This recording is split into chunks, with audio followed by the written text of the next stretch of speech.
Okay, Shweta? Yes, sure. Okay, good. Good morning, good afternoon, good evening, and good night for some of you. Warm welcome from Bangkok to this expert group meeting for the Economic and Social Survey of Asia and the Pacific, which is a flagship publication of UN ESCAP. This is an annual meeting, and we to essentially talk about our preliminary assessment of the region's economies and near-term outlook. And every year we pick a research theme and try to delve a little more deeper into those aspects. So this year's theme is it's called Building Forward Fairer Economic Policies for an Inclusive Recovery and Development. This session is essentially going to talk about economic outlook and recent inequality trends. We have a very, very strong panel of economists today. I'll introduce them at the time when they'll be speaking, but we'll kick off with a short presentation by my colleague Shweta Saxena. By the way, I forgot to introduce myself at the beginning. I'm Hamza Malik. I'm the Director of Macroeconomic Policy and Financing for Development Division. And I'll ask my colleague Shweta Saxena to start things with a basic presentation, and then we'll go around the table with representations from IMF colleagues, ADB, World Bank, and an expert on China. So I'll introduce the speakers when their turn comes. So Shweta, why don't you start us off? Thank you. Thank you, Hamza. So what I will do, I'll just go over very quickly over the topic that we are analyzing for our 2022 survey, as Hamza just mentioned. So our focus on inclusive recovery and development stems from the fact that two distinct episodes before brought this issue to the core of macroeconomic policies. One was the slowing economic growth since the global financial crisis, and secondly, of course, the COVID pandemic. While the issue of inequality is not new, what we are highlighting in the survey is some new thinking on this very old topic. For instance, fiscal policy is not only about spending more, but where to spend. How can we get private capital to fund activities that have high social impact? While central banks should be concerned about price stability, but should they also act in ways that enhance an inclusive recovery? Lastly, what kind of structural transformations can create growth with equity? Hence, we're trying to think more holistically how to tackle inequality and promote inclusive recovery and development. Now, while inequality has been high and rising in some countries, what makes it so pressing now? So let's try to answer these simple questions. Yes, economic growth over the past decades has led to elimination of extreme poverty, but it has not made a much impact on inequality. So 1.2 billion people over the last, since 1990 have been pulled out of extreme poverty, which is $1.90 a day, but they remain vulnerable as many of them remain below $3.30 or $5.50 thresholds. And they make up about more than half of the world's poor population. And being in these extreme poverty exposes them to economic downturns and shocks, as we've seen in the case of COVID pandemic. Beyond economic poverty, a sizable proportion of the population in Asia Pacific still does not have access to health, education, and better living conditions. And Asia Pacific is the only region that witnessed an increase in inequality between 1990 and 2014 compared to the rest of the world. And although many countries have experienced lower inequality between 2000 and more recently, the most populous countries have experienced an increase. Hence, more people in the region face inequities. Of course, such inequities were quite evident during the pandemic, which has disproportionately affected the most vulnerable. So just to give you a sense, pandemic took an unprecedented toll on employment, where working hours fell about 8% and translating into 138 million job losses in 2020. Pushing about 90 million people back to extreme poverty, and these numbers would be higher if you consider higher thresholds. Informality in the labor market adds to the vulnerability. Asia Pacific is home to 1.3 billion informal workers, comprising 65% of the world's informally employed. It varies across subregions, as you can see, but according to ILO, the workers in the informal sector who are neither taxed nor regulated by any form of government have taken the largest brunt of this COVID pandemic. Now, inequities in access in digital infrastructure left about 230 million school children go without learning opportunities during 2020 lockdown, and only 12% of the workforce had access to teleworking compared to about 27% in the developed world. Now, high inequality not only affects the region's current growth, but also affects its future potential. So how does it do that? Over time, inequality results in lower rates of intergenerational mobility, which could result in social unrest and instability, which could further hamper growth. So hence, tackling inequality not only makes economic sense, but also a political sense. And in fact, inclusive development is already a part of political slogans around the region. Sabka Saath, Sabka Vikas, meaning leaving no one behind, was the current government's call in India in 2014. And more recently, China is calling for common prosperity. All this just points to the fact that there's a growing political appetite in favor of inclusive development. Hence, it's my time may be right to work on the inclusive agenda. Now, the rest of the presentation will now first give an overview where we stand, where we are, and then we'll discuss where we wish to go and how. So I'll hand over the floor right now to Juan, who'll take us actually how Asia Pacific is doing right now. Juan. Hi, everyone. So despite the setbacks caused by the outbreak of the Delta variant, the region rebounded from the worst. Developing Asia Pacific is estimated to grow at 6.7% in 2021. Recovery is supported by multiple factors. First, the resumption of activities in major economies, particularly the United States and the EU, contributed to stronger demand for goods and services and upturns in manufacturing. This resulted in strong external demand for Asia's exports, which underpinned the region's growth. Countries have also adapted to recurring restrictions with more targeted measures, which enabled activities to continue. Fiscal and monetary policies have remained accommodative throughout 2021. Though many fiscal measures may be phasing out with improved prospects, there are no signs of substantial withdrawal of fiscal support at this point. Monetary policy has also remained accommodative across developing Asia Pacific, with few countries raising rates to address domestic price concerns. The outbreak of the more transmissible Delta variant resulted in moderation of manufacturing and exports in different parts of the region throughout 2021. A brief setback was felt in South and Southwest Asia, particularly in India, for much of the second quarter, but thanks to more localized and targeted measures, production and trade returned to expansionary territory by July. Southeast Asia also grappled with the Delta variant for much of the second quarter and well into the third quarter. Reinstated restrictions disrupted production and transport, resulting in supply shortages, particularly of semiconductors, which then halted production lines of automobiles and electronics. Contact-based sectors were once again affected and tourism recovery was delayed. Encouraging prospects are anticipated in the fourth quarter as cases decline and countries resorted to living with COVID-19. But of course, all this may change given the outbreak of the new variant announced last week. Nevertheless, the rebounds seen in 2021 are from a low base, while economic growth and output levels in most countries are still below the pre-pandemic trend. Inflation edged up slightly during the year due to upward price pressures from supply shortages and higher global food, oil, and commodity prices. Though the extent and duration of supply shortages remain uncertain, inflationary pressures are anticipated to recede if more countries reopen and demand shifts towards services. Inflation is largely in check in 2021, remaining below or within central bank targets in most countries. And developing Asia Pacific is projected to grow by 5.1% in 2022, which is a more moderate pace compared to 2021 as base effects drop out of comparison.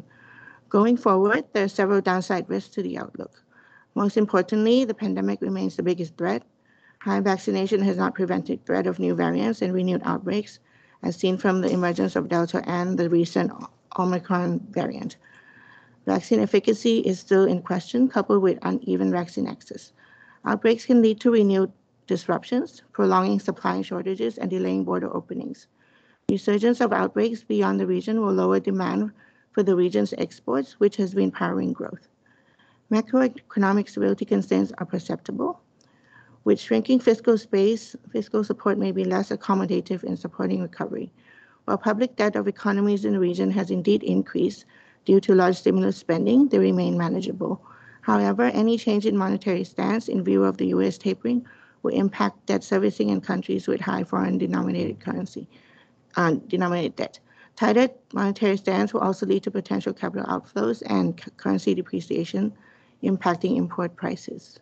Recent developments in China may weigh on sentiments and have spillover effects. China's moderation, as seen from its third quarter growth, and given the size of its economy, will impact the region's near-term outlook. The recent shifts in policy direction in its pursuit for common prosperity may weigh on sentiments. Any moderation in the property development sector due to recent liquidity issues will impact key trading partners, while declining construction will impact raw material exporters. Moreover, power shortages in China have halted production, adding to the supply shortages. The risk of a K-shaped recovery persists, with uneven recovery across countries and among sectors, coupled with lasting scars in employment and education and accelerating technological adoption. The profound impact of COVID-19 on inequality will need to be addressed through policies which will be further discussed by Shweta. I will now hand it back over to Shweta. Thank you.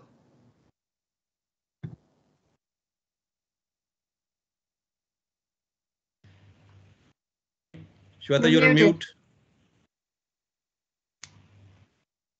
Sorry. Sorry. So all this could further exacerbate inequality and will need to be addressed through a more holistic approach, as I said at the beginning. So with large fiscal stimuluses during the pandemic, fiscal space is already shrinking. It's much smaller than before, and we expect fiscal consolidations in the year ahead, as you can see. So now we need to really think, what would it mean for inequality? Fiscal consolidations usually lead to an increase in inequality, as we find in the data. We analyzed the largest 5% reductions in fiscal spending, defined as a fiscal episode here, and the results show that fiscal episodes were followed by an increase in inequality. Hence, going forward, there are certain choices policymakers will have to make: improve efficiency of spending, spend more where it's needed most, and find ways to fund expenditures. So in this way, we can either reduce or curtail the increase in inequality. Now, instead of blindly spending more, we are looking at empirical evidence on what types of expenditures get us the most mileage in terms of reduced inequality. So looking at the picture, I know it's quite a little bit busy, but if spending, just to give you a sense, if spending on education is increased by 1% of GDP, then inequality as measured by Gini could be reduced by up to 1%. And this entire thing depends, the impact varies by country to country. Similarly, there are other taxes and expenditures that have different impacts.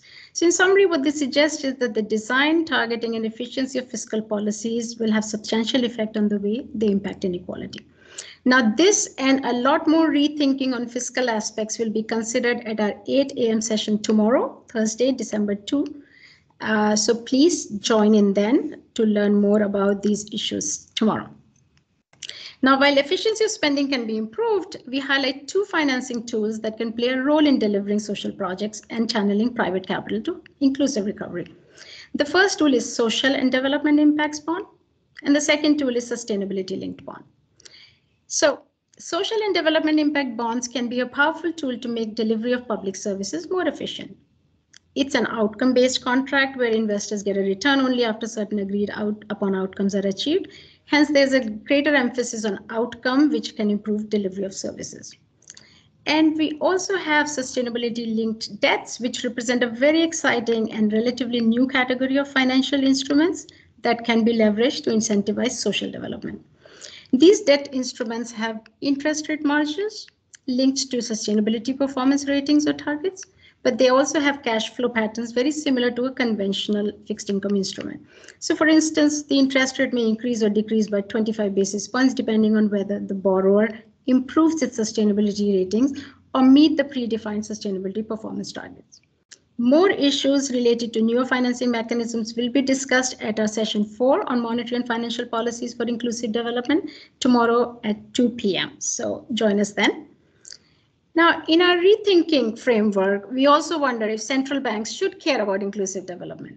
The answer is a resounding yes, because there are interlinkages between conduct of monetary policy, which is their core activity, and inequality.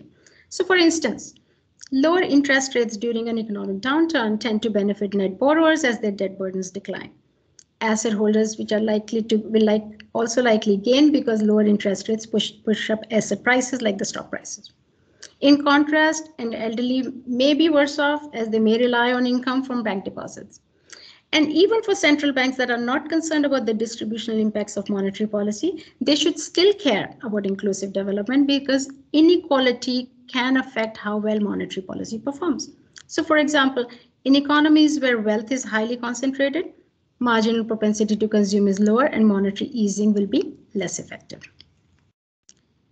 Central banks have tools that can work towards this goal of inclusive development. For instance, there's a lot of scope for increasing financial inclusion, as half of Asia Pacific central banks already refer to financial access, literacy, consumer protection in their missions and strategies. And they can also explore how their digital currencies can foster financial inclusion. Currently, central banks and monetary authorities in over 20 Asia Pacific economies are already at various stages of development. And lastly, about 9.1 trillion reserves in Asia Pacific can be used to promote inclusive development. Currently, majority is allocated to bank deposits and monetary policy instruments with limited social benefits. However, central banks should consider allocating more reserves to government and supranational bonds, which can be designed as social bonds to directly benefit inclusive development. Again, these issues will be discussed in our monetary and financial policy session tomorrow at 2 p.m. So please join us then. And lastly, while some of the earlier discussion on tackling inequality can be through redistribution, we will also be looking at predistribution inequality and how it is shaped by economic structural transformation and related policies.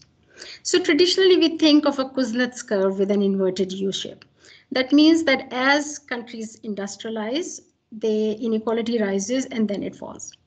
However, more recent experience from advanced countries suggests that inequality can rise even after industrialization is completed, which is the right-hand part of the graph, which makes it look like an elephant shape. So such post-industrialization trend is largely driven by three factors: technology, globalization, and financialization. However, predictions from this Kuznets curve may not hold again now going forward for two reasons. One, actual country level inequality experience differs depending on nature of structural transformation and local circumstances. And secondly, this fourth industrial revolution, which is ushering us in a new era of globotics, it can make the traditional manufacturing-led structural transformation, which has characterized Asia Pacific's economies, economic miracles, it could make it less viable. Because now not only manufacturing, but also service jobs, like sector jobs, can be outsourced due to developments in ICT and AI. These disruptions can be much deeper and much faster than the past years, which can be more difficult to manage with existing institutions and policies. So the question arises, can Asia Pacific buck the trend and transform itself without increasing inequality? Yes, indeed, we have seen few examples. For instance, the not so distant examples of Korea, Japan, and Singapore. So you see Korea on the top left. And the more recent examples of Bangladesh, Vietnam, and Thailand, you see Bangladesh on the top right, suggest that growing with equity is possible if this transformation is supported by appropriate institutions and policies, including job creation. But more populous countries of the region like China, India, and Indonesia, you see China at the bottom, could still grow and become more unequal.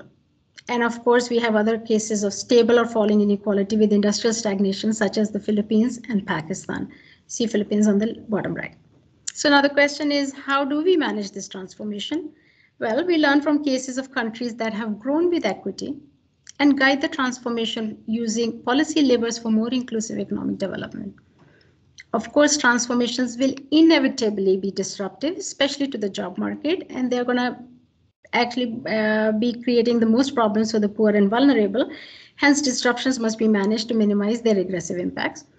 And last but not the least, if this globotics prediction materializes, it's likely to challenge the fundamental logic of structural transformation and may perhaps even render a large portion of our knowledge, past knowledge and experience useless. So it's imperative for today's developing countries to also prepare for the future, which should promote innovations and transformations that put people at the center and are also able to create sufficient jobs with decent pay. These issues and more on structural transformation will be discussed in our session 6 on Friday at 3 p.m. So please join us then. So let me just sum up quickly before I hand it back to Hamza. In a nutshell, global forces are forcing us to rethink our development paradigm, putting inclusion at the center, not the least because absence of it hurts long-term prospects. We also need to think more holistically. Inequality is not only a social concept, so merely increasing social protection will not solve the issue. Economic inequality is shaped by many factors and can be affected by both redistributive and predistribution policies. It goes without saying that such an approach requires a whole of government approach. So stay tuned for the 2020 survey launch, which will happen in March, where all these issues will be discussed in a lot more detail. We'll hand the floor back to Hamza now. Thank you. Thank you, Shweta, for introducing pretty much the entire survey 2022 and different themes that we'll be picking up. One chapter, of course, will be entirely focusing on economic outlook, a recent near-term outlook, and how it affects the inclusiveness aspect. That's, of course, the main focus of this particular session. But I think you introduced the role of fiscal policy in that. You touched upon the potential of central banking policies in that vein also. And then finally, the structural transformation that is needed to support inclusive development. So colleagues, all these elements, fiscal policy, central banking, sector transformation, have dedicated sessions in the next couple of years, as Shweta was indicating. So we'll have much more detailed discussions on those issues during those sessions. I think what we'd like to have here is to get a sense of near-term economic outlook. What does that mean? What do we mean by economic outlook? Can we talk about typical GDP up and GDP down and those kind of things, how we bring in elements of inequality and those things? So let's hear from a very strong panel of economists. Let me introduce the panels now.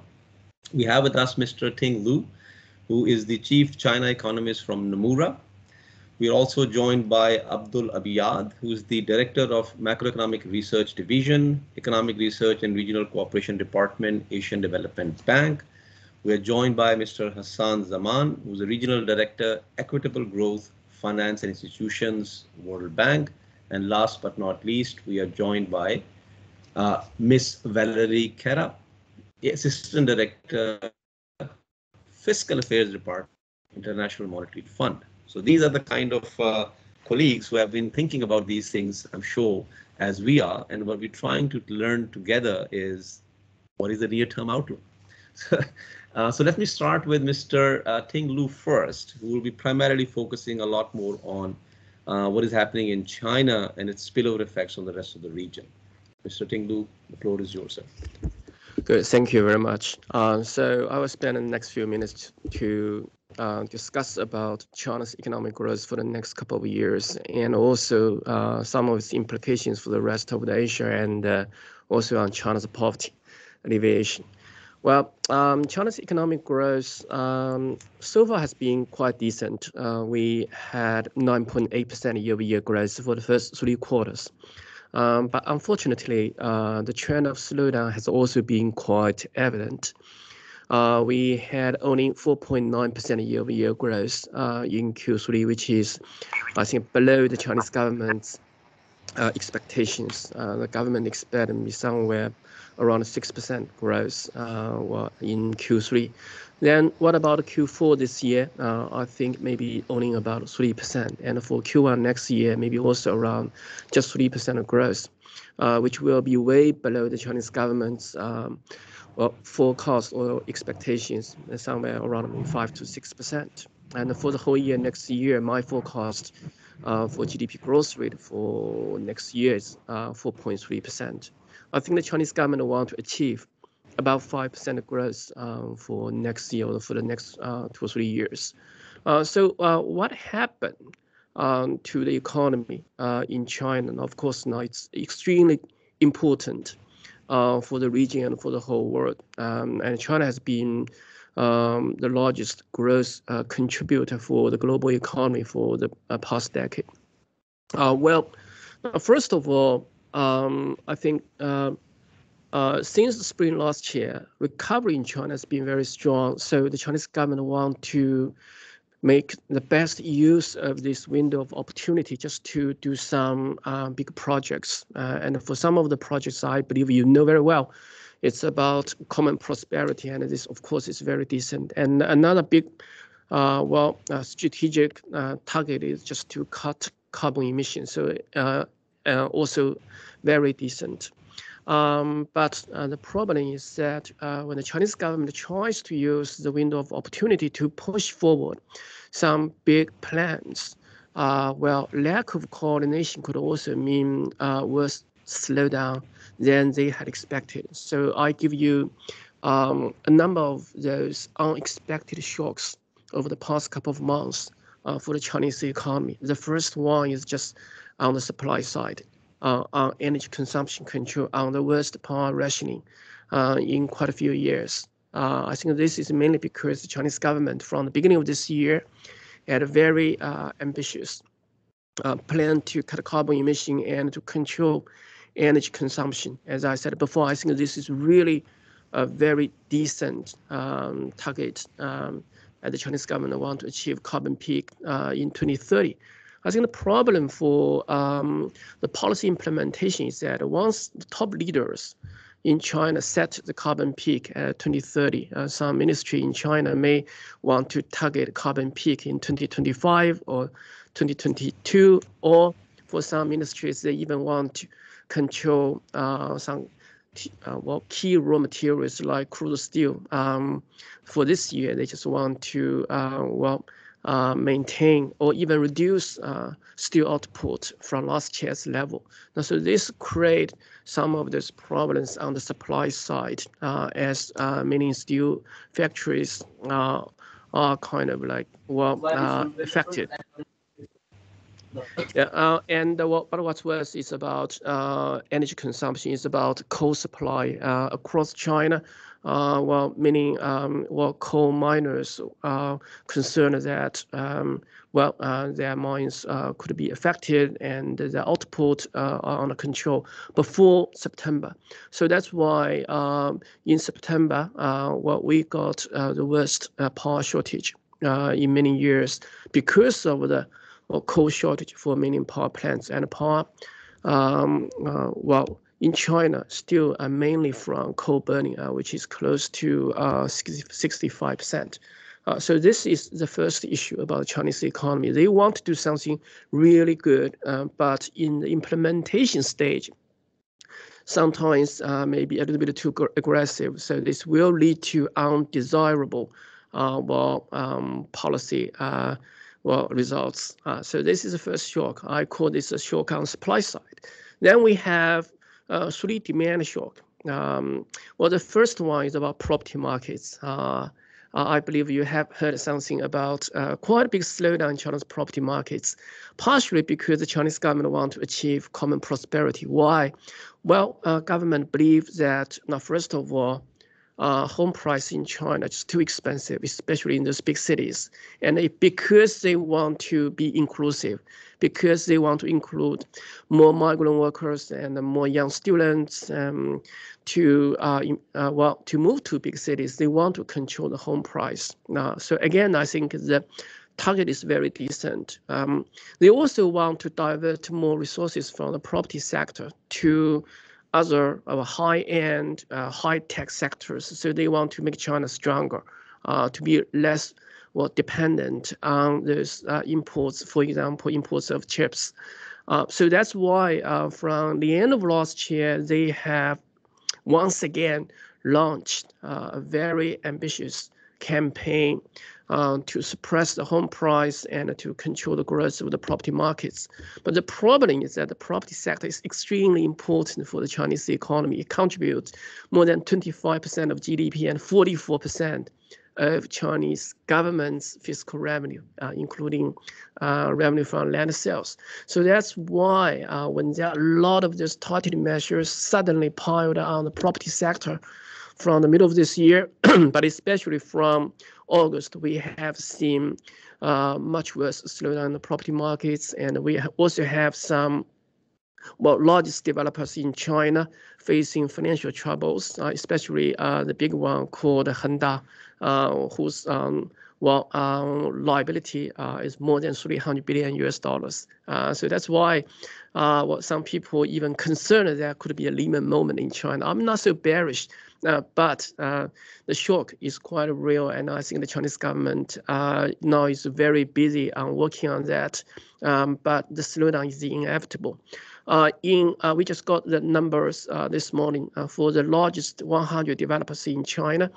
Their sales in November down 34% year over year. So this is quite big decline for this industry. Think about this. This is 25% of the Chinese economy. Yeah, so this is the second shock. It's just on the demand side. Well, another one is just about zero COVID strategy. Now, of course, I think this is also a very important topic across the world. What kind of strategy country employs to fight COVID. Of course, I think there are always benefits and the costs, pros and the cons for every strategy. But my concern is that as more and more countries choose to reopen, now of course it's just maybe back and forth. I think the cost for China's zero COVID strategy will be increasingly bigger. And I think especially maybe the cost will for those relatively poor people in the services sector, taxi drivers and all those kind of people serving the restaurants, hotels.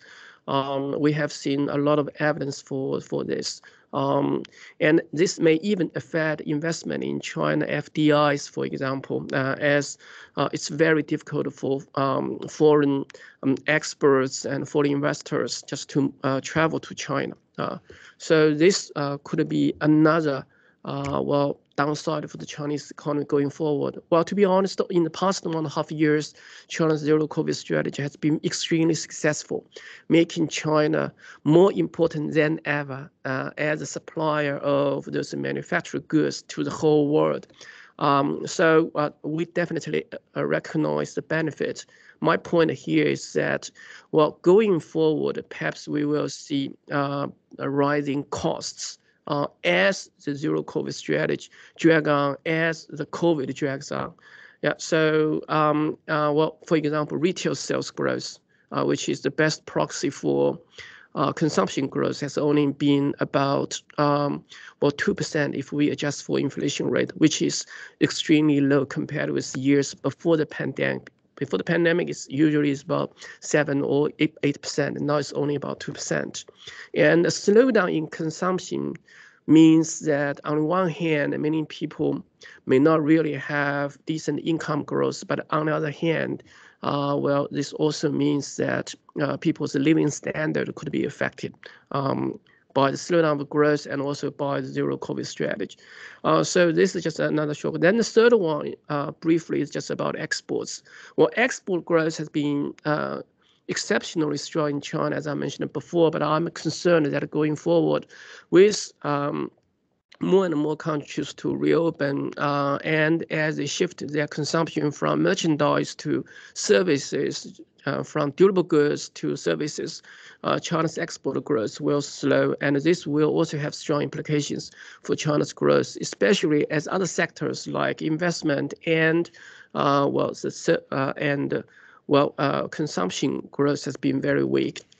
Just to summarize, so we expect economic growth in China to be below markets' expectations and also below the Chinese government's own targets for the next couple of quarters. We only expect about 3% growth for this quarter and for the next quarter.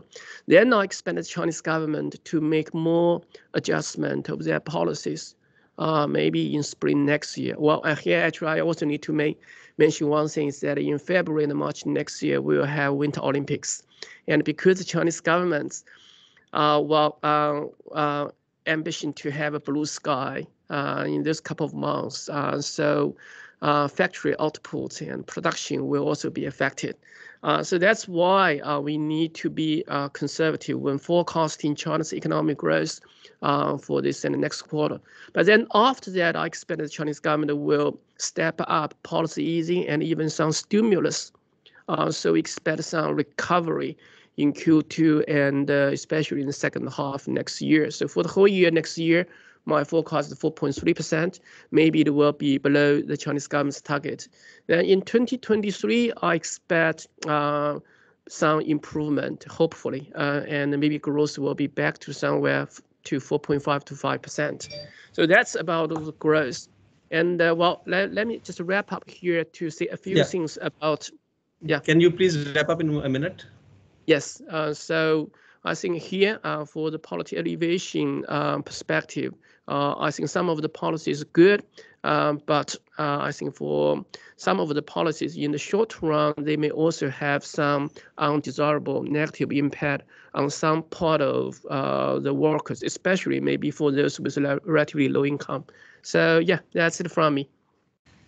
Thank you. Thank you, Mr. Ting. I'll leave you with one thought, but we'll come back towards your response towards the end of the session after we hear from the presentation. My question is, and you can collect your thoughts in the meantime.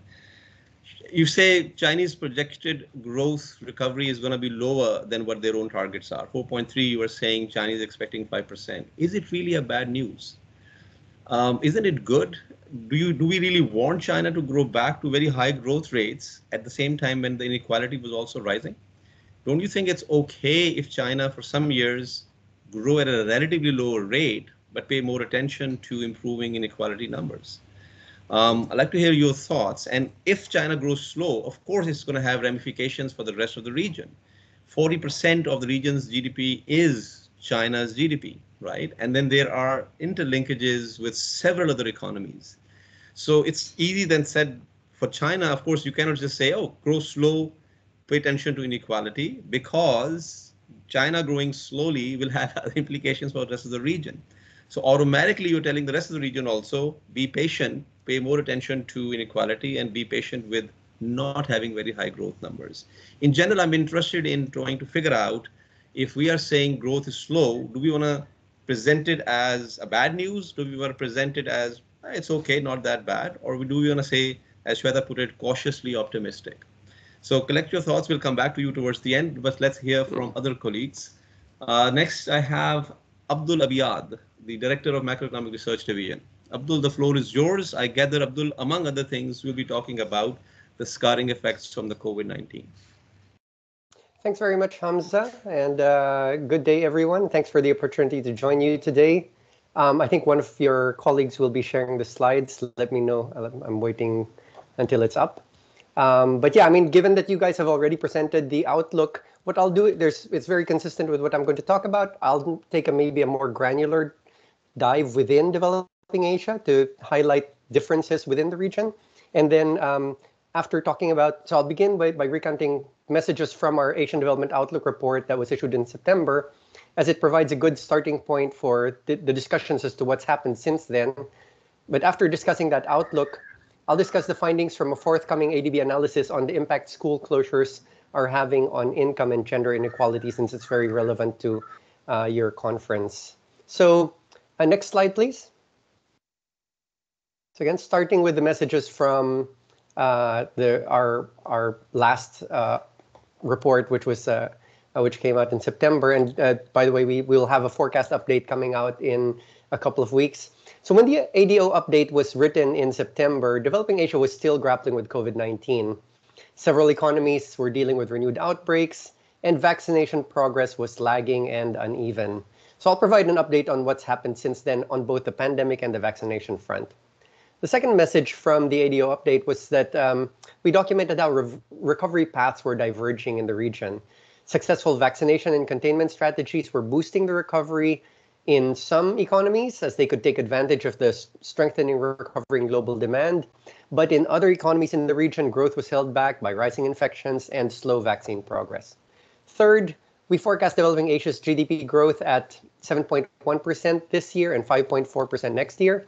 And on the inflation front, even with a recent pickup throughout this year, we expected inflation to remain moderate and manageable at 2.2% this year and 2.7% next year. Fourth, the main risks were and still are associated with COVID-19, including the emergence of new variants, waning effectiveness of vaccines, and slow progress on vaccination. Currently, the renewed waves of COVID-19 in other regions such as Europe are a sobering reminder that really the pandemic isn't over yet.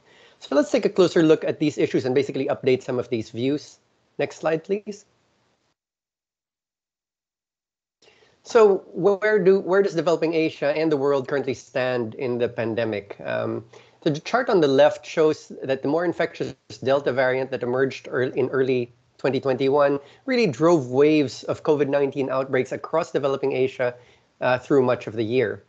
New COVID-19 cases in developing Asia, which are shown in the black line, the thick black line, they peaked in May when the pandemic was concentrated mainly in South Asia. And South Asia is that light gray bar that peaked in May also. Another wave of outbreaks hit the region in the third quarter, July to September, hitting Central Asia, that's the light blue line, Southeast Asia, the yellow line, and the Pacific, which is the purple line. Since then, fortunately, cases in Asia have been declining, and they're now down about 70% from the August peak and 90% from the May peak.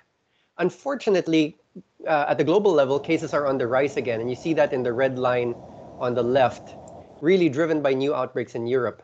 And the emergence of this highly mutated Omicron variant this past week has really reminded us that we'll be continuing to deal with this pandemic for the foreseeable future. So far, Omicron is, indications are that it's milder, but given the high number of mutations in the spike protein, the concern is that it may be more infectious. And that makes it more of a worry for regions and economies which are lagging on the vaccine front. And the right chart shows that vaccination progress in developing Asia still varies considerably. So vaccinations have progressed well in China and some smaller economies. Those are some of the bars on top. I know the text is a bit slow. Where 75% or more of the population is fully vaccinated.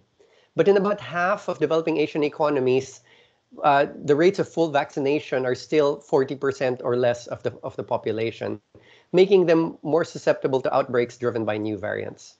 For the region as a whole, about 46% of developing Asia's population has been fully vaccinated. That's still well below the 58% rate in the US and 67% in Europe. Next slide, please. So any discussion of economic developments and outlook really has to start with cases and vaccination rates because they continue to drive economic activity. This left table shows purchasing manager indices, or PMIs, in many economies, and shows that they declined in the third quarter, those red and pink cells, due to outbreaks that led many economies to impose restrictions. But with cases declining and economies reopening, PMIs are once again in expansionary territory in October, and those are the green cells in the last column. Vaccinations are also playing an increasing role in keeping economies open. The right chart compares economies globally, and what you can see there is that manufacturing activity, as measured by PMIs, tends to be better in economies with higher vaccination rates. You're able to stay open even with rising cases because of the vaccinations prevent your health systems from getting overloaded. Next slide, please. Okay, so activity is normalizing, but in many places around the world, demand is outpacing supply, leading to supply disruptions, or supply not being able to keep up. So you can see this in the chart on the left, which shows how supplier delivery times have evolved. For the world as a whole, and that's shown by the red line, delivery times, so you had that bump in the second quarter of last year, but over the course of 2021, you see a steady increase in delivery times as shortages of key supplies, such as semiconductors, or bottlenecks in shipping, or as you just mentioned, energy shortages as well. These are all sort of affecting supply and resulting in delays. But as the blue line shows, supply disruptions have not been as much of an issue in developing Asia. And that's one effect of that is it's translated into less inflationary pressure in the region as compared to, think about the US, where, again, these supply disruptions are contributing to inflationary pressure. It's also allowed many economies in the region to take advantage of strengthening regional and global demand. So the chart on the right shows China's exports in red and the rest of developing Asia's exports in green. And both have recovered strongly and steadily since the second half of last year. And Asia's export recovery has really outpaced the recovery in global exports, which are shown in black. Next slide, please. Yes. Given this steady recovery in activity, the growth outlook for developing Asia remains positive, as ESCAP colleagues have pointed out. Our forecast is for regional GDP to grow 7.1% this year, again, above normal because it's relative to a dismal 2020. Growth is expected to moderate to a more normal rate of 5.4% in 2022. But what you can see from this table is that recovery paths are really differing across the region. We upgraded our forecast for East Asia, which avoided large outbreaks, again, zero COVID policy, and made better progress on vaccinations. And also in Central Asia, which is benefiting from higher commodity prices. But growth forecasts were downgraded in Southeast Asia, South Asia, and the Pacific as key economies in those subregions struggled with domestic outbreaks and slower vaccination rollouts. Next slide, please. So because growth rates can be skewed by base effects, we find it a better way to look at progress during these volatile times is to look at paths of GDP levels themselves. And this is shown in this slide. These are GDP paths for developing Asia as a whole in the top left, as well as for the 5 subregions as defined by the Asian Development Bank. So East Asia, which is the middle left chart, the top middle chart, driven mainly by strong growth in China, is set to get relatively close to the pre-COVID trend already by next year. South Asia, driven by India, contracted sharply last year, but expects a strong rebound this year and next. In Southeast Asia and Central Asia, there were milder contractions last year, but the recoveries are also more moderate this year and next, leaving a larger gap between 2022 GDP and the pre-COVID trend. Lastly, you have the Pacific economies, which had a sharp downturn last year and where the recovery will be weakest. Again, tourism dependence. And so GDP there will actually remain below 2019 levels even in 2022. So these gaps relative to pre-crisis trends are often referred to by economists as long-term scarring. And as you can see here, they can have distributional impacts across countries. East Asia was already relatively more prosperous and continues to zoom ahead, while other subregions and economies in developing Asia are having difficulty catching up. But maybe more important, these long-term or permanent losses can have severe distributional impacts within economies. So the losses that arise from long-term unemployment, business closures, and school closures are not evenly distributed across the population. Next slide, please. So just to illustrate this, let me give you a preview of ongoing ADB analysis that examines the long-term impacts of COVID-19 induced school closures. So, schools have remained closed. That results in fewer, less quantity of schooling, but also less quality of schooling. And these learning losses from school closures reduced future productivity and lifetime earnings of affected students. So our ADO report that came out last April already estimated the present value of these future earnings losses. And that present value is estimated about $1.25 trillion for developing Asia. That's equivalent to about 5.4% of the region's 2020 GDP. New analysis, the new analysis that's coming out in an ADB policy brief updates these estimates, but more importantly for this session and for development, we look at disparities across different groups. The impacts of learning and earning losses on different income quantiles, poor versus rich, but also different genders, so girls versus boys. So here, what we show is that lower access of poor students to remote education during the pandemic that's projected to have widened learning disparities between the rich and the poor. Expected learning losses in developing Asia are about 35% higher for the poorest quintile of students relative to the richest quintile. On average, students from the poorest quintile are expected to lose about 17% of pre-COVID learning. So in fact, that's roughly more than a year of learning adjusted years of schooling already. While students from the richest quintile are expected to lose just 12%. The gap in expected earning losses is even wider. As a result of school closures during the pandemic, the poorest quintile of students are expected to lose 53% more than the richest quintile. Next slide, please. So looking at turning to gender, girls are also expected to incur more learning losses than boys due to lower access to remote education and a higher propensity to drop out in response to COVID-19 related income shocks. So gender gaps are more pronounced in certain regions like South Asia, where cultural norms are less conducive to gender equitable education. So by our estimates, girls are expected to incur learning losses that are 7% higher than boys in South Asia. And the expected losses in earnings are about 5% higher for girls in developing Asia on average. While those differences may seem small, we have to remember that this is on top of already existing gender gaps. So women in developing Asia already earn about 24% less than men in developing Asia. And so the disparities in learning losses that are taking place would just exacerbate those gaps. And as our analysis explains, these projected losses, for various reasons, likely understate the true extent to which closures can worsen gender and income inequality. So let me end here. Thanks very much, and I look forward to a stimulating discussion later. Thank you, Abdul, for remaining within the perfect timing, actually. I particularly really liked your last sort of message, looking at the GDP levels itself rather than the growth numbers, which was that assessment was very similar, some base effect causing 2021 growth numbers to look high, but then driving the point home that look at the levels themselves, they are remaining below.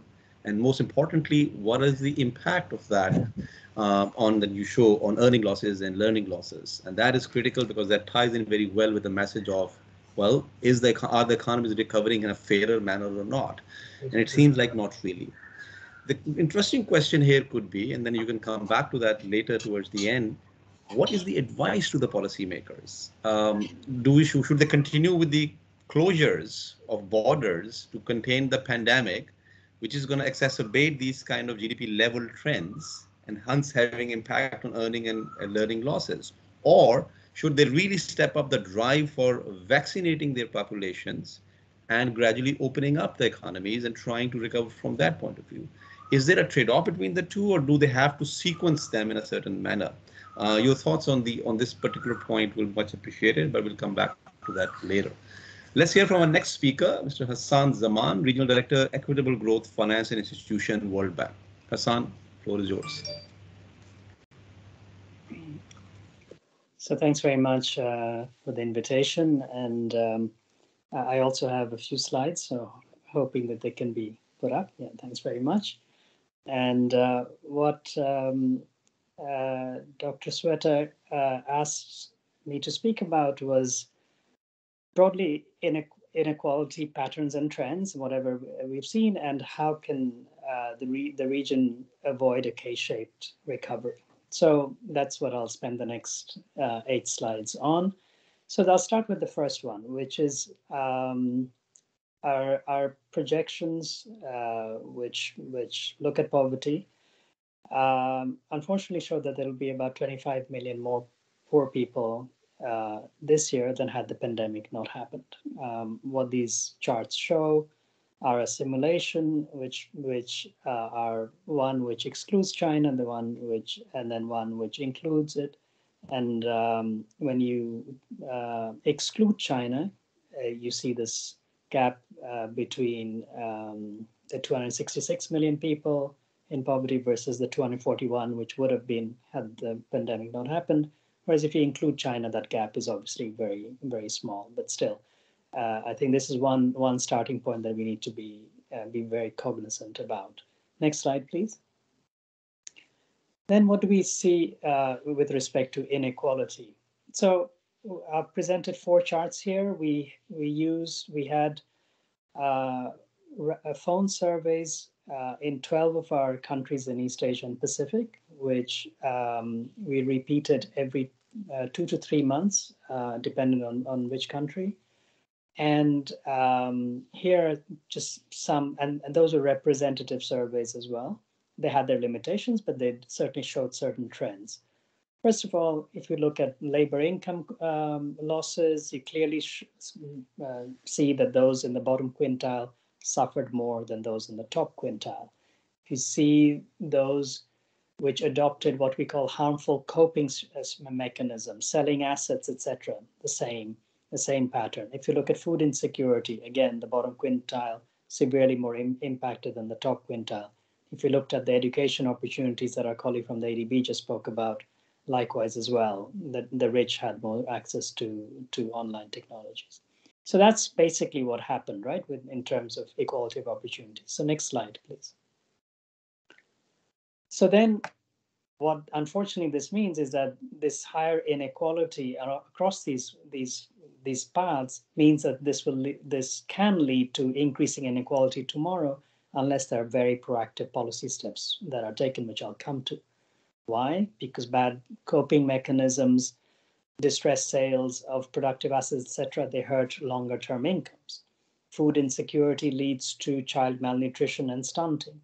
Limited opportunities to engage in online interactive learning leads to long-term human capital loss. So those are the long-run consequences of today's higher inequality trends. Next slide, please. So, but why does it matter? Why should we care? On one hand, you could argue that, well, increasing in income inequality is not always a bad thing, can provide rewards for those who work hard and take risks. But at the same time, there is a fairness argument here, because when it's due to factors beyond the control of individuals, then and there's a lack of opportunities in life, then that's one reason why inequality matters. Second reason is that there is good research out there which shows that high levels of inequality may slow down economic growth, while more equal countries grow faster. And thirdly, high inequality can also have social costs and exacerbate conflict, as Dr. Sweta also pointed out in her original presentation. Next slide, please.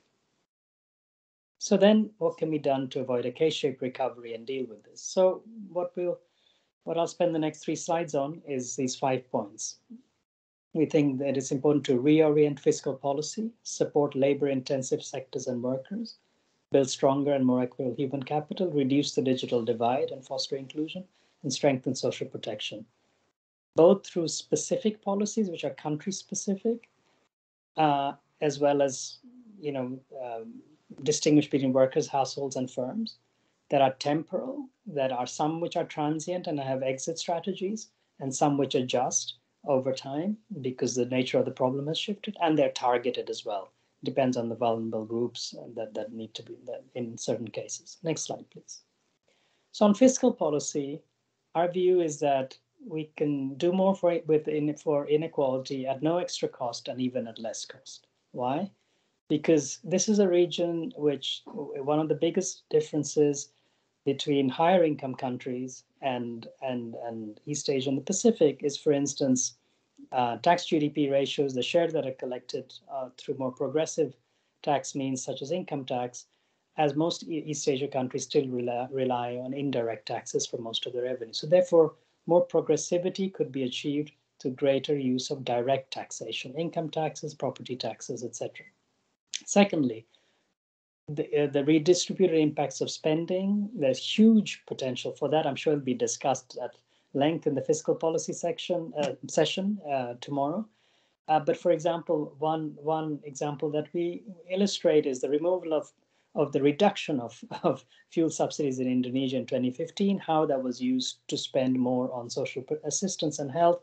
You can see by looking at the chart on the right, how that made a big difference to those who are right in the bottom 10% of the income distribution in terms of how much money they got as a share of their household income from social protection needs. There's a lot more to do in Indonesia on that, just to be clear, but I'm just saying this is illustrating that as an example of how fiscal policy can make a difference.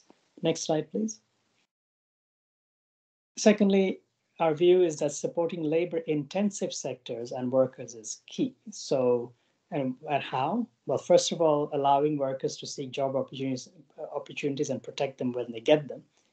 For example, removing labor market restrictions, such as the hukou system in China, so that workers can go to where the jobs are. Strengthening worker protections, for example, migrant workers in Malaysia, so that workers enjoy better quality jobs. On both of these issues, by the way, we have recent reports, which I'm happy to, which have come out from our department.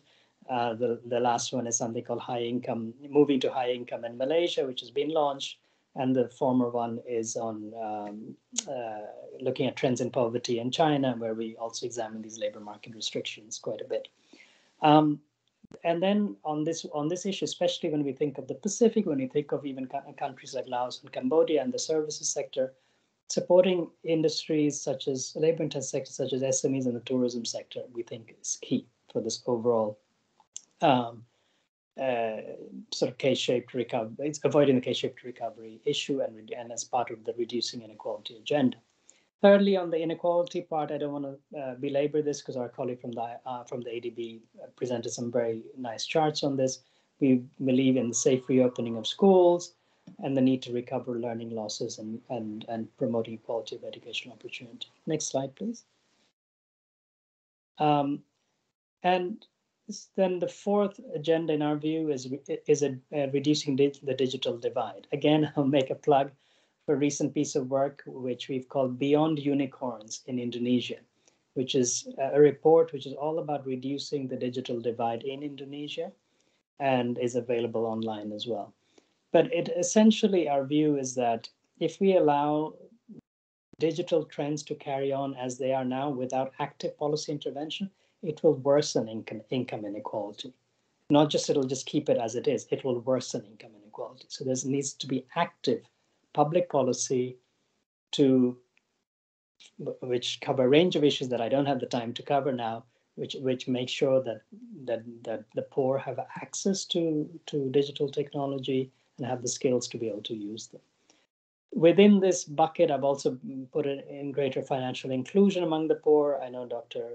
Sweta also mentioned this as well, but that includes the promoting use of digital ID and fintech solutions, which work for the poor. And finally, on the strengthening social protection agenda, I think it's quite intuitive, but I think what we've seen in the region is that most social protection systems are fragmented.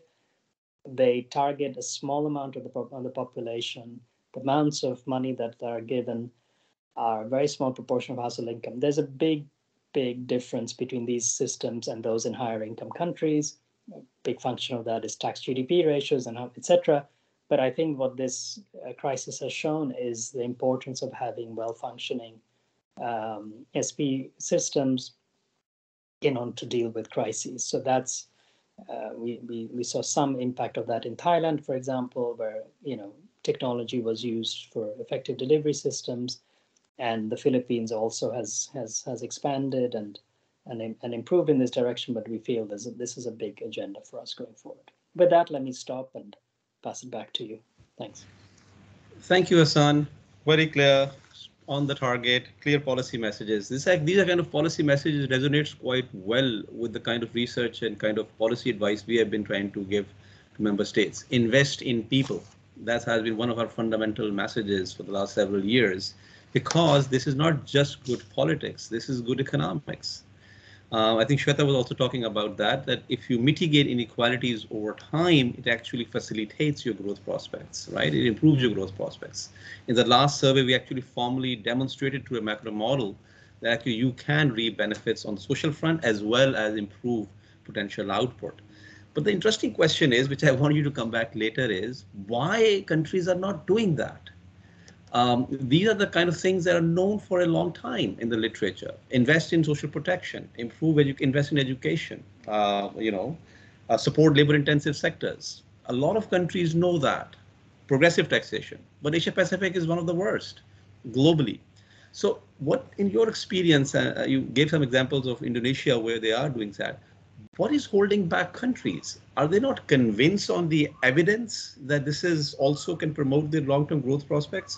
Or is it primarily because it remains a rhetoric, political rhetoric, and then they still focus on traditional sources of growth, which are sometimes not people-friendly? So something for you to think a little bit, and we'll hear back from you in a minute.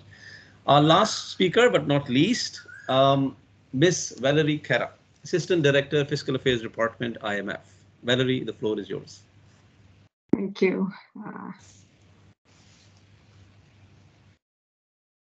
Okay, are you seeing the slide? Yes, we are. Yes, okay, great. All right, well, thank you, Hamza and Shweta, for inviting me to this important conference. The first part of this session had excellent presentations, including the outlook and circumstances in Asia. I'm not going to take a step back and look at the global context for an inclusive recovery. Then I'll consider an overall framework for inclusive growth, maybe also providing a bridge to the later sessions on policy. So my intervention is based on a forthcoming book, How to Achieve Inclusive Growth, which has contributions from 60 authors from many institutions and academia. Our book is going to be published by Oxford University Press and will have free electronic access. It will be coming out in a few weeks. It aims at distilling the lessons from both the academic literature and policy experiences all in one place, synthesizing knowledge on topics relevant to inclusive growth. So we hope this will serve as a guide for policy action for country policymakers and the economic community more generally. And as a complement to the book, we've also launched a free online course on inclusive growth on the edX learning platform. And I mentioned this because this free resource is intended to support capacity development of country officials, precisely to help them undertake policies to achieve inclusive recovery and inclusive sustainable development. So taking excerpts from the book, let me now set the global context for inclusive recovery and development. We could say that for the average human, this might be the best time to live in the history of the world. I mean, against the backdrop of the long sweep of human history, global growth has been especially extraordinary over the last 200 years.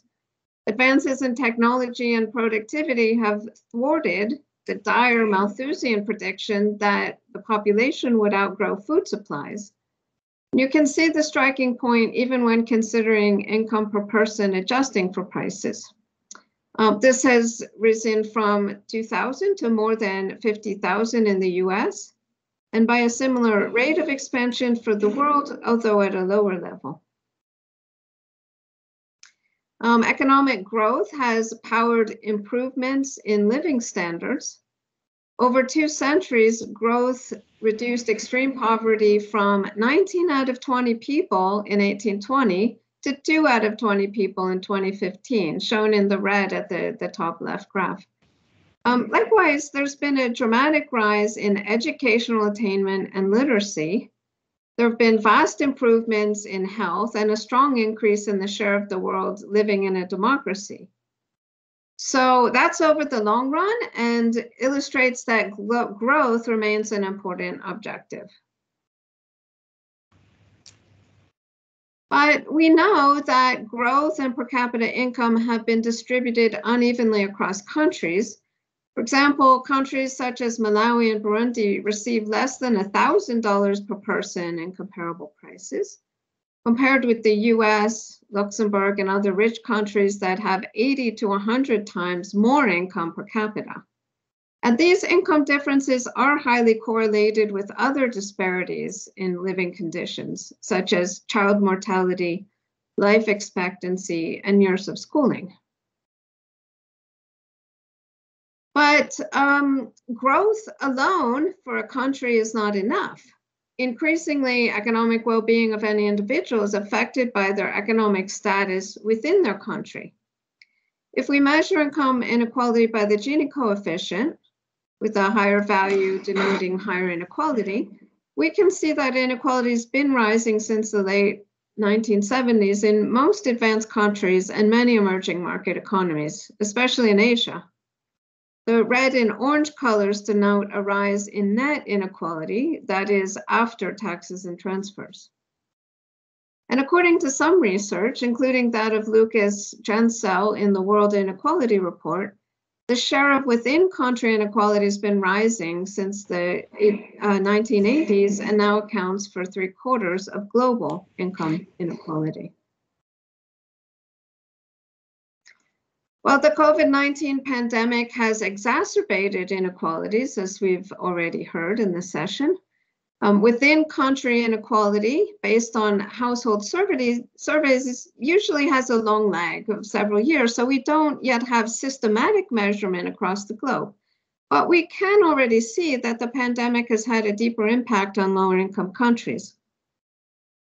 The IMF's World Economic Outlook shows that in emerging Asia and other developing countries, output and employment are significantly below their pre-pandemic trends, whereas they've rebounded in the US and other advanced economies. The degree to which countries have rebounded from the COVID crisis is partly related to the distribution of vaccines and access to healthcare, as some have just mentioned, but also to the scale of the macroeconomic response. And even in previous recessions, such as those caused by financial stress and other shocks, research shows that a strong policy response can reduce output losses and scarring. For example, my previous research with Shweta Saxena and Dugo Panizza showed that the speed of recovery from recessions is highly correlated with stimulative fiscal and monetary policies and flexible exchange rate regimes. And we see that economic losses are also strongly correlated with an increase in inequality. The left chart shows that countries that experience severe output loss relative to their pre-crisis trend are countries that also tended to experience a rise in inequality. And similarly, the right chart shows that inequality rose in countries with greater employment losses. So now let me turn to the framework for policy design. Well, this conference is addressing the desire to build forward fairer, and this objective is related to the agenda to achieve sustainable development goals, which focus on commitments to improve outcomes on 17 dimensions by 2030. But given that inclusive, green, and sustainable development is multidimensional, we need a whole of government approach to policy design. But even more than that, we need a whole of the economy approach to achieving inclusive and sustainable development. So we've developed an inclusive growth framework as a systematic way to analyze the economic interlinkages and to design the appropriate policy response. So promoting strong, sustained, and broad-based growth requires inputs from both the private sector and the government. These combine to generate economic activity and determine its distribution.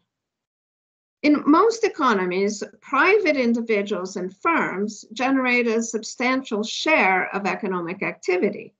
So they produce the goods and services and earn income on their inputs of labor, capital, and technology. These inputs can be derived from domestic sources or from globalization, which adds labor, capital, and technology through migration, capital flows, and technology transfers across borders. Marketplaces must be fair and competitive with level playing fields, both domestically and internationally. They need to ensure appropriate prices and opportunities for all to contribute and reap the outputs of trade and production. The government provides inputs to establish the right conditions for growth and inclusion. Its governance framework establishes rules of the game to direct how the country is managed and to hold political leaders accountable for making decisions in the best interest of the country. The political system also creates opportunities for citizens to voice their views on social goals and advocate for reforms to promote inclusive growth. The government uses macroeconomic tools such as fiscal and monetary policy to smooth economic fluctuation and avoid disruptive recessions and crises, which are detrimental to both growth and equity. And the government also provides an array of public services like health, education, and infrastructure. It also uses its tax and spending instruments to redistribute income so as to increase the welfare of the very poorest and reduce income disparities. Usually, market outcomes are more unequal than outcomes after government redistribution through taxes and transfers. The private sector and the government jointly determine activity in the distribution of income, but the result may be disparities in how economic benefits are shared across genders and other personal attributes like ethnicity and race. In some countries, the young and the old tend to be more vulnerable to poverty. Different regions of a country may grow at different rates, with some regions racing forward and others lagging behind. Economic benefits, including resource wealth, need to be shared across current and future generations.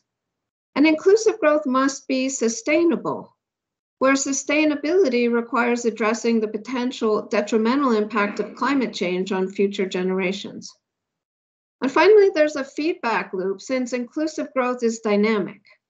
Inequality can lead to political action to change government policies. And the final distribution of income also affects the private sector inputs by providing opportunities to accumulate human and physical capital and promote entrepreneurship. So the book is structured along the lines of the framework I just described, grouped into private sector inputs, both domestic and global and related policies, government inputs, and the key disparities of outcome. Now, since my time is almost up, I can't discuss all the findings on topics, so let me just mention a few quick examples. So in terms of government inputs, we know that fiscal policy is a critical element of the government response to inequality and poverty. And IMF work has shown that transfers have had a greater impact than taxes on redistribution. And as well, fiscal redistribution is more effective in advanced countries, reducing the Gini by 0.11 points versus by only 0.024 in developing countries. Fiscal policies also reduces the poverty rate by about 2.25% on average. I mentioned already macro stabilization tools, which can be useful to reduce volatility and economic scarring. But government inputs are broader than just policy. The institutions of governance are also important. I mean, just some studies find, for example, that bribes account for as much as 2% of global GDP. And as a last example, turning to globalization policies, our chapters show that typically trade is more equalizing than capital flows. Trade generally produces more gains at the bottom of the income distribution than at the top. In contrast, capital account liberalizations have tended to raise inequality, though it depends on the composition of the flows. So finally, to learn more about any of the topics in depth, I refer you here to the web addresses for the forthcoming book and the already launched online course, but I'm happy to take questions. Thank you, Valerie. Thank you, Valerie, for sharing the inclusive growth framework and the forthcoming book and some preliminary results in the framework. I have concerns regarding the graph you showed, the spectacular growth and its benefits for the last 200 years. I'm not convinced at all, actually. I find it disturbing. Because at the same time, the 200 years, the environment degradation has been one of the worst in human history. And we have not fully understood, we mean economists and policymakers have not fully understood the implications of that damage for societies, for economic frameworks, and so on and so forth. That's one. The other is the inequality between countries. The growth spectacular that the last 200 years have came mainly in US or America in general and European countries at the cost of developing countries. Colonization. Africa was colonized, Asia was colonized, and the resources of these regions were exploited. That fueled the spectacular growth that we talk about, right? In combined India before partition, its share of GDP in global GDP was close to 25%. By the time British left, it was at less than 3%. And there are many evidences out there that could shed more light. My question is, are we still going to, I mean, you basically said growth remains an important objective after that. That is something we have been trying to question in our research for the last several years. Do we really want to continue with the same message? Growth is a primary lens through which we shoot about inclusive development. Yes, it's an important element, but does it have to be the main focus? This is what I asked Mr. Ting also when to talk about China's revival.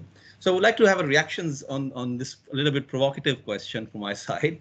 Do you really think without growth, we're not going to go anywhere, or there's some alternative, as Hassan was highlighting, invest in people directly and not worry about growth numbers per se. Over time, it will have benefits for growth itself, but at least you have indicators that you should monitor, which is about investment in people. So let's get back to the same sequence of speakers with the quick questions. In the interest of time, just take 2 minutes for your quick observation and reactions. Mr. Ting, my question to you was, Should China try and revive its growth to its desired targets, or can it afford to be slower while focusing more on the inequality considerations?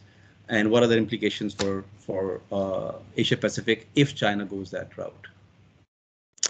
Well, that's a very challenging question. Well, so to me, I think if we just think about the short term, I think there's some trade-off between high growth and inequality. But if we take into account longer term growth, then I think there's no trade-off.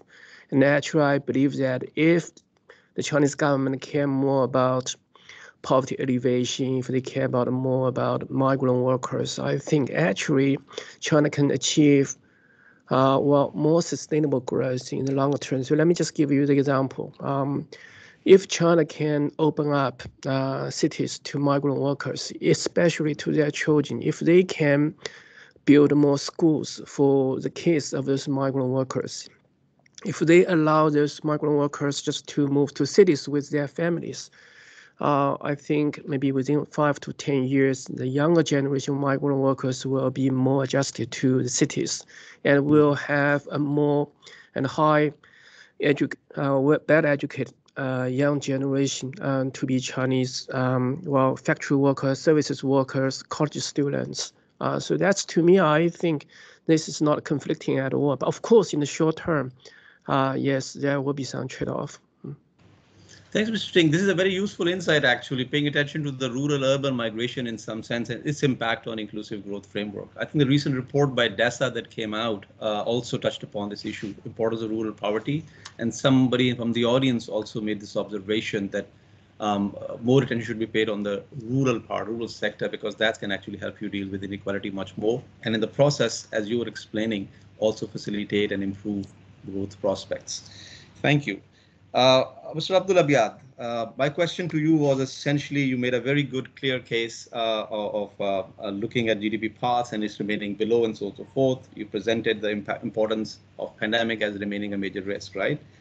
What should be the policy of governments now? This is, I think, we're all still not clear. What do we advise to the governments? Lock down borders to deal with the new variants and continue the path of having a lower and lower path of GDP levels? Or is there an alternative, which is really step up vaccination, invest in those things? Is there a trade-off? Are there two different options? Or they have to have closures first, then start vaccinating and then open? Any thoughts on that? I mean, I honestly don't know what the right answer is here. All right. I hope you guys can hear me. My internet connection is not good. Oops, sorry. We can. Please go ahead. All right. Sorry, Hamza. It was really choppy. I think I got the gist of your question. Let me go on and answer. Broadly, what are the policies? A lot of it is that there are actually no trade-offs. So take vaccination. It's a big vaccination, test, treat, and trace, and other means to get the pandemic under control. Those really should be, there's no reason why you shouldn't move as quickly as you can on those fronts, and it actually complements and makes it more likely that you're able to reopen the economy, reopen schools. Speaking specifically about policies on the education front, Hassan and others have mentioned bridging the digital divide. That'll be key to reducing the inequitable effects, and also focusing on low-cost remedial strategies. Right, so the learning losses are already there. They don't need to be permanent. You can make them up, and there are various identified remedial strategies that can help you make up for that. Lastly, we really should focus on improving the efficacy of remote learning, and in part because this won't be the first time. This won't be the last time that this will happen. We do fire drills and earthquake drills in schools. We should be prepared for, okay, if you can't come to school, can you do remote learning well enough? The one thing I want to say about that is that if you don't address the other issues such as access, the digital divide and disparities in access, improving efficacy of remote learning actually exacerbates income inequalities. Those who the learning is better but left behind, those who fall behind. So let me end there. Thank you. No, got it, Abdul. This is reasonably clear. So I think if we can show in our policy advice that countries that are lagging behind in vaccination rates and the proportion of population that has been vaccinated is far below, are going to create all sorts of problems, including for inequalities, including for growth prospects, and so on and so forth. So a little bit higher priority should be given to that rather than immediately jumping, as we saw last weekend, announcing border closures without looking at the vaccination numbers. But of course, it's a difficult issue. It also depends on the capacity of countries' health systems to deal with the number of cases if they go up and so on and so forth. But I hear you. Hassan Zaman, you presented a very clear 5 set of policies, invest in people, clear, resonates quite well with the messaging. But this is not new. I think institutions across the globe, academics, policymakers have heard these things many, many times. In your experience, why countries are not moving in that direction? Still, you look at the numbers in Asia Pacific, investment in social protection are far below than OECD average, for instance, right? You pick all those indicators. Why investment in people is such a low progress indicator, right? Are they still focused on growth and saying if growth happens, somehow we'll improve these numbers also? I'm not sure. What's your insight based on your experience? Thanks very much, Hamza. First of all, let me just clarify. I didn't say just invest in people and forget about growth. So I don't want this to be a caricature or a takeaway from anything I said. I actually believe strongly in needing for in the fact that countries need to grow. Without growth, there is no poverty reduction. That's just empirics, and without growth, there is no financing for investing in people, right? So that's just a clear starting point. Now, for instance, one of the policy messages that I was also stressing, which is on making labor markets work, such as what our colleague from Nomura said about essentially what he was saying about the hukou system, or about migrant workers, etc., or about ensuring that SMEs and tourism get support. They're also not just about sort of the classic investment in human development part, but it's an agenda about growth, inclusive growth more broadly, right? So I just wanted to first set the record straight on that. Now, on the issue that you brought up is that, your point as well, people have been hearing about investing in social protection forever, so why isn't it more pervasive, etc. So I think there's a whole East Asia growth model, which and the reduction in poverty which has occurred, and the growth of a middle class which has occurred, which has really relied largely on a role of the state which is not big into redistribution, right? So I mean, it's basically been, let's create the conditions for growth that might be state-led, that might be, but it's never been big on redistribution, and that's it. I mean, there have been millions of people which have been pushed out of poverty in East Asia over the years through this, right? So let's just acknowledge that success. Now that has had, as you pointed out, environmental costs, clearly big ones, and so there's a need, and a clear need, for rebalancing as a result. China is just one example of the need to rebalance its growth model from investment to consumption more. I think everybody's aware of that, including the authorities, which is where you get the common prosperity theme coming back, which used to be there in some form of the other different slogans, but now this is the common prosperity slogan. And here, this is where I feel that the pandemic, etc., may have shifted the political economy incentives and debate a little bit more, because I think people are beginning to question political leaders and saying, well, this model has worked up to a point, but when we really hit a crisis of this nature, can we really sort of make it without having effective protection mechanisms for people, basically, and firms to a certain extent. And so that's where I think this crisis may be a bit of a conversation shifter, I don't want to oversell it, because I still think that the people who would benefit from this, in other words, the poor, still are not, enough of a vote bank that that a lot of the political elite care that much about in terms of being able to remain in power. So there's a lot of that involved as well. But at the same time, I do think that when you think about the fact that, for example, in Zhejiang province, there's a common prosperity pilot which is being introduced in China, where there's going to be targets for reducing income redistribution, narrowing rural-urban gaps, on equalizing basic public service provision over the life cycle. And these are targets set to local government officials. That I see as common prosperity being put into action, right? And if that pilot works, then there is a chance that could be scaled up. And if that gets scaled up, that other countries will also take note, right? So there are initiatives, I feel, that are happening in East Asia, which I think, due to the pandemic and other just forces, have shifted the needle a bit more for the political elite to care about inequality a bit more than they used to. Got it. Thank you, Hassan. I tend to agree both points. Certainly, I am, as an economist, and I understand growth is certainly one of the important objectives, right? My only concern is why it becomes the objective for policymakers. So, point well taken. Growth has an impact on poverty. It's more than enough empirical evidence on that. Similarly, it's important for government revenues. But there's a good useful point that the political economy incentives may have changed now in the context of pandemic, and that might become a spur to start investing more and more in people. That's something insightful. Linking with that last observation, Valerie. So this is what I was basically aiming at. We understand as economists, growth is certainly one important objective. It has several benefits, right?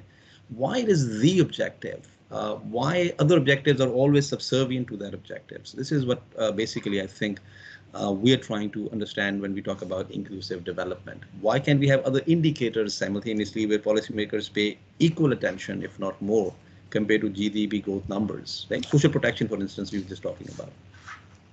Yeah, I totally agree with that point, and I think that is the point that I'm making. First, on your question about colonialization, etc., there are many reasons for inequality across countries and within countries, and some indeed are historical. On GDP as a measurement, and you brought up earlier the issue of environmental degradation. So I do cover that in chapter 1, where we think about broader definitions of welfare, and we I put GDP as one measurement. Why is it used often?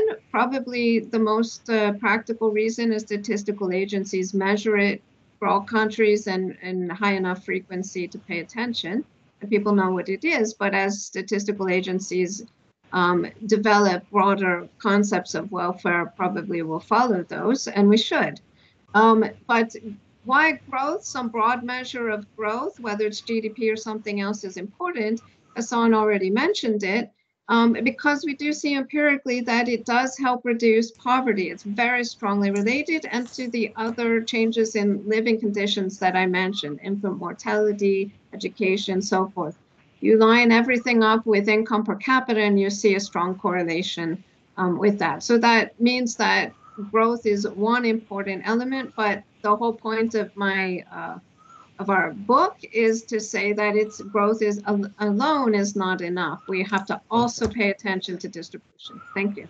Perfect. Thank you. This actually concludes the entire purpose of the session very, very nicely. So we learned 3-4 basic things.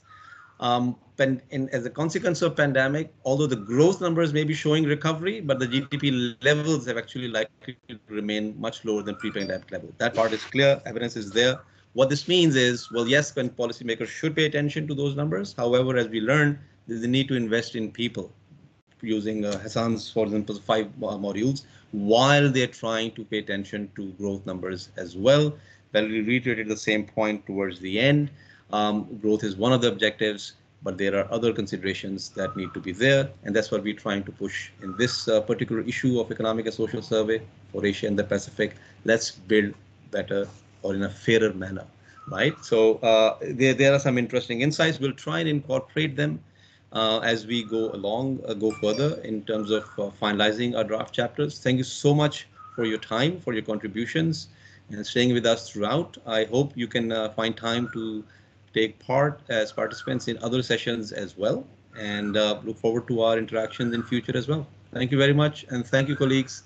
Thank you, participants, for joining. Can I just make another one announcement, actually, please? Yes, just sure, while we have the floor, just to remind everybody that we have the opening session where we're going to have a keynote speech by Baroness Minouche Shafiq, who's the director at LSE, at 3 p.m. Bangkok time. So if you can join us back, we will have opening remarks from our executive secretary, and it'll be moderated by our deputy executive secretary as well. So please join us in a few hours. Thank you. Thanks, Shweta. Thanks, everyone. Have a productive day. Bye. Thank you. Bye-bye. Thank you. Thank you. Bye.